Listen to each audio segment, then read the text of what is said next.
அவர் வெற்றி தோல்வியத்தை தீர்மானிக்கிறவராக இருக்கிறாரே ஒழிய அவர் வெற்றி பெறக்கூடியவராக இல்லை அப்படிங்கிறது தான் என்னுடைய கருத்து.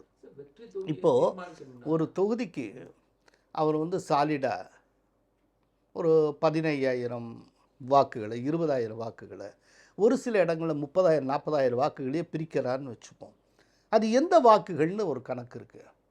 இப்போது அந்த வாக்குகள் பாரம்பரியமாக ரெகுலராக டிஎம்கே கிடைக்கக்கூடிய வாக்குகளாக இருந்தால் இப்போ அந்த இடத்துல டிஎம்கே தோற்கும். அதுக்காக இவர் ஜெயிச்சிட மாட்டார். இப்போ நான் சின்ன உதாரணம் உங்களுக்கு சொல்கிறேன். துறைமுகம் தொகுதியை எடுத்துக்கோங்க. துறைமுகத்தில் தற்போதைய எஸ்ஏஆருக்கு பிந்தைய வாக்காளர்களுடைய எண்ணிக்கை 1,16,000. இங்கே 4 முனை போட்டி நடக்குது. இப்போ இந்த 4 முனை போட்டியில் யார் சாலிடாக 30,000 ஓட்டு எடுக்கிறாங்களோ அவங்க எம்எல்ஏ ஆயிடுவாங்க. ரைட்டா? இப்போ மண்ணடியில் மட்டுமே ஒரு 20,000 இல்லாட்டி 18,000 முஸ்லீம்கள் ஓட்டு இருக்குது. ரைட்டா?